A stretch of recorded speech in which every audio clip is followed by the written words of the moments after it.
ओम नमो भगवते वासुदेवाय नमः। नमस्कार बंधुगण आपण मानक आम यूट्यूब चैनल को स्वागत। बंधुगण आज भिडियो रे आमे जानिबा 5 तारिख दिनटी आपणकर किपरि साब्यस्त हेबो कि ए दिन आपणक पई किपरि साब्यस्त हेबो। ता सहित जदि कहिबा केउ केउ क्षेत्र रे आपणको फायदा मिलिबो, केउ सब जिनिस रे आपणको सावधानियता अवलंबन करबा को पड़िबो, आपणकर लव लाइफ किपरि रहिबो, कैरियर किपरि रहिबो, बिजनेस आउ व्यापार किपरि रहिबो, ता सहित स्वास्थ्यर महत्वपूर्ण इनफॉरमेशन मध्ये आमे आपण मानकु कहिबु। आउ वीडियो शेष रे आमे आपण मानकु गोटे उपाय विषय मध्ये कहिबु जहा द्वारा आपण आजिर दिन को आहुरी अधिक शुभ और मंगलदायक साब्यस्त करि परिबे। आगो को वीडियो आरंभ करबा पूर्व आमर आपण मानकु रिक्वेस्ट, जदि आपण आम चैनल रे नुआ करि आछंती तो चैनल को सब्सक्राइब करंतु, सांगरे नोटिफिकेशन बेल को मध्ये ऑन करंतु, जहा द्वारा समय समय रे सह नुआ नुआ वीडियो रो नोटिफिकेशन आपनकु मिलिबो।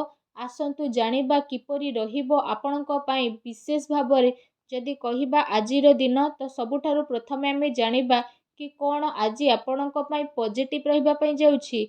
जदि आमे विशेष भाबरे कहिबु आजि धन अचल संपत्ति इत्यादि को नेकी स्थिति आपनकर काफी अनुकूल भरा रहिबा पई जाउछि। जदि आपण चाकरी करूछंती तो चाकरी रे आपनकु उन्नतिर भल अवसर मध्ये ए दिन रे प्राप्त हेबो। या सहित जदि आमे विशेष भाबरे कहबु ए समय रे आपनकु निवेशर नजरिया आपणै मध्ये पारिबे एवं निवेश रे आर्थिक स्थिति को आपण आहुरी अधिक मजबूत बनै पारे सफल नजर मध्ये आसीबे। ता सहित जदि कहिबा निजर माता पितांको सह संबंध को आपण आहुरी अधिक सुधारिबा पई ट्राई करंतु। एहा द्वारा ना केवल आपणकु भाग्यर साथ मिलिबो एवं आपणकर जीवन रे बहुत अधिक लाभ मध्ये प्राप्त हेबो। कैरियर बहुत ऊपर को जीवार संभावना मध्ये आपणक पई बनु अछि। जदि आपण चाकरी परिवर्तन करबा को चाहुचंती तो सेथिरे मध्ये आपणको अवश्य ही सफलता प्राप्त हेबो। फ्रेंड्स एहा सहित ए दिन रे आपणको आपणक मित्रंकर सहयोग प्राप्त हेबो, जहा आपणको सकारात्मक भावनार सह आगो को बढ़ेबा पई काफी प्रोत्साहित करिबो। आपणको आपणकर कार्य क्षेत्र रे केते सारा कार्य पई अधिक अनुकूलता मध्ये विशेष भाबरे अनुभव हेबो। ए दिन आर्थिक दृष्टिकोण रु आपणक पई बहुत ही भल टाइम रहबो, कारण एहा द्वारा आपण कोनोसी नुआ वाहन मध्ये किनि पारंती। ता सहित जदि कहबा ए दिन रे आपण कोनोसी पार्टी रे शामिल होई पारंती अथवा परिवार किंबा मित्रंक सह कुआडे डिनर बा लंच रे जिबार आपणकर प्लानिंग मध्ये बनी पारे। कला क्षेत्र रे जड़ित व्यक्ति विशेषक पई समय बहुत ही भल रहिबो। ता सहित जेउ माने आध्यात्मिक क्षेत्र रे रहिचंती सेमानंकु मध्ये बहुत भल परिणाम प्राप्त हेबो, जहा द्वारा आपणकर मन बहुत ही प्रसन्न रहइबो। एहा सहित जदि कहिबा ए समय रे आपण आपणकर कार्य रे शुभ फल प्राप्त करिवे एवं आपणकर वरिष्ठ अधिकारी द्वारा आपणकर कार्य को खुशी प्राप्ति हेबो।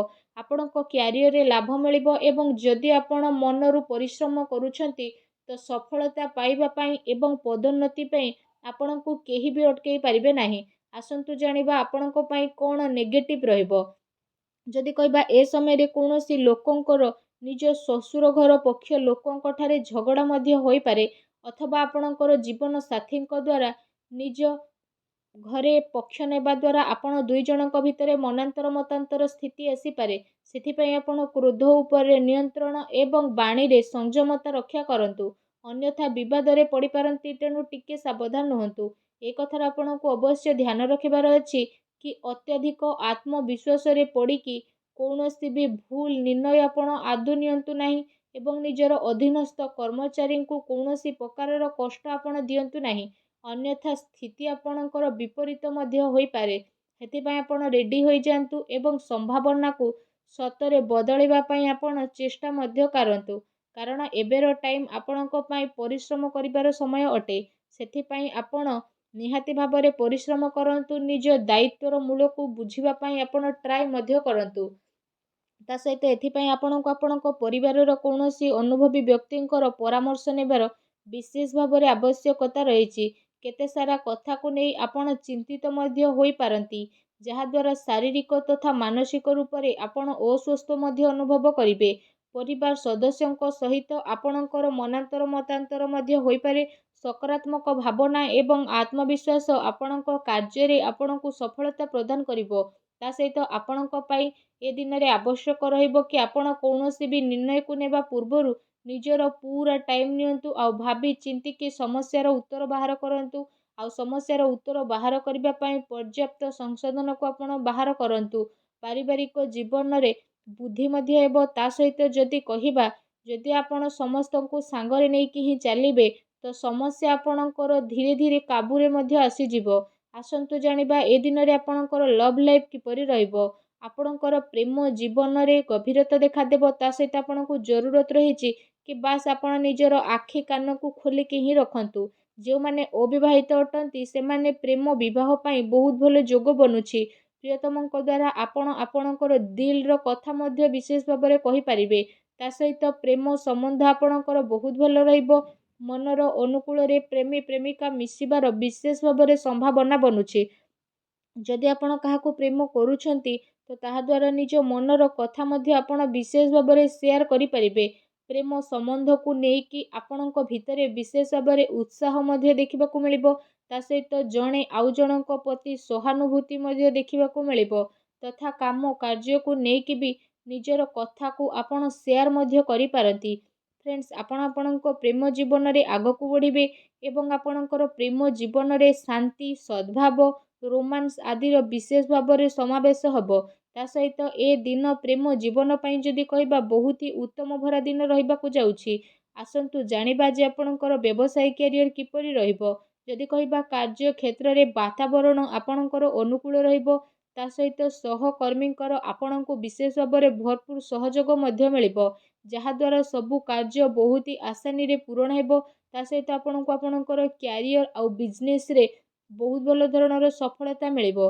ଆପଣ ଆପଣଙ୍କର ସଫଳତାର ପତାକା ଉତ୍ତୋଳନ କରିବେ। ତା ସହିତ ଆର୍ଥିକ ରୂପରେ ଯଦି କହିବା ଉନ୍ନତିର ଭଲ ଅବସର ମଧ୍ୟ ଆଜି ଆପଣଙ୍କୁ ପ୍ରାପ୍ତ ହେବ ଏବଂ ତାର ଫଳସ୍ୱରୂପ ଆପଣ ଭଲ ଧନ ଲାଭ ମଧ୍ୟ ପ୍ରାପ୍ତ କରିବାରେ ସଫଳ ନଜର ଆସିବେ। ତା ସହିତ ବାହାର କମ୍ପାନୀ ଦ୍ୱାରା ଆପଣଙ୍କୁ ବିଶେଷ ଭାବରେ ଧନ ଲାଭ ପ୍ରାପ୍ତିର ସମ୍ଭାବନା ମଧ୍ୟ ବନୁଛି। ତା ସହିତ ବିଦ୍ୟାର୍ଥୀଙ୍କ ପାଇଁ ମଧ୍ୟ ଏ ଦିନ ମିଲାଜୁଲା ରହିବ। କୋର୍ଟ କଚେରୀରେ ଜଡ଼ିତ ବ୍ୟକ୍ତିମାନେ ଏ ଦିନରେ କୌଣସି ନୂଆ ଯୋଜନା ବନେଇବେ ଯେଉଁଥିରେ ଆପଣଙ୍କୁ ଅବଶ୍ୟ ହିଁ ସଫଳତା ପ୍ରାପ୍ତ ହେବ। ଚାକିରି କରୁଥିବା ବ୍ୟକ୍ତିଙ୍କ ପାଇଁ ଏ ଦିନ ବହୁତ ହି ମିଲାଜୁଲା ରହିବା ପାଇଁ ଯାଉଛି। ଫ୍ରେଣ୍ଡସ୍, ଆସନ୍ତୁ ଜାଣିବା ଆଜି ଆପଣଙ୍କର ସ୍ୱାସ୍ଥ୍ୟ କିପରି ରହିବ। ଯଦି କହିବା ଆଜି ଆପଣଙ୍କର ସ୍ୱାସ୍ଥ୍ୟରେ କିଛି ଟାଇମ୍ ପର୍ଯ୍ୟନ୍ତ ସୁଧାର ଆସିବ। ଯଦି ଆପଣ କୌଣସି ବେମାରୀରେ ପଡ଼ିଛନ୍ତି ତ ଏ ସମୟରେ ଆପଣଙ୍କୁ ସେ ବେମାରୀରୁ ବାହାରିବାର ଟାଇମ୍ ମଧ୍ୟ ମିଳିବ। ସେ ବେମାରୀରେ ଆପଣଙ୍କର ସୁଧାରତା ମଧ୍ୟ ଆସିପାରେ ଯାହାଦ୍ୱାରା ଆପଣଙ୍କର ସବୁ ପ୍ରୋବ୍ଲେମ୍ କିଛି ଟାଇମ୍ ପାଇଁ ସୁଧୁରି ମଧ୍ୟ ଯିବ। ଏହା ସହିତ ଯଦି କହିବା ନିଜ ସ୍ୱାସ୍ଥ୍ୟକୁ ଆହୁରି ଅଧିକ ଭଲ ରଖିବା ପାଇଁ ଆପଣ ପ୍ରତ୍ୟେକ ଦିନ ଯୋଗ କରନ୍ତୁ, ବ୍ୟାୟାମ କରନ୍ତୁ ଏବଂ ସୁସ୍ଥ ରୁହନ୍ତୁ। ଯଦି କହିବା ଆଜି ଆପଣଙ୍କ ପାଇଁ କ'ଣ ବିଶେଷ ଉପାୟ ରହିଛି ତ ଆଜି ଆପଣ ବିଶେଷ ଭାବରେ ମା ଲକ୍ଷ୍ମୀଙ୍କର ପୂଜା ଆରାଧନା କରନ୍ତୁ। ତା ସହିତ ଆପଣ ନିଜ ମାଙ୍କର ସେବା କରନ୍ତୁ। ଛୋଟ ପିଲାଙ୍କୁ କିଛି ନା କିଛି ଖାଇବାକୁ ଦିଅନ୍ତୁ। ଦେଖିବେ ଆଜିର ଦିନ ଆପଣଙ୍କ ପାଇଁ ବହୁତ ହି ଶୁଭ ଆଉ ମଙ୍ଗଳଦାୟକ ରହିବ। ଆଜିର ଭିଡ଼ିଓଟି କେମିତି ଲାଗିଲା ଆମକୁ କମେଣ୍ଟ କରିକି ଜଣାନ୍ତୁ। ଚ୍ୟାନେଲରେ ନୂଆ ଆସିଥିଲେ ଚ୍ୟାନେଲକୁ ଏବେ ସବସ୍କ୍ରାଇବ୍ ମଧ୍ୟ କରନ୍ତୁ। ଧନ୍ୟବାଦ।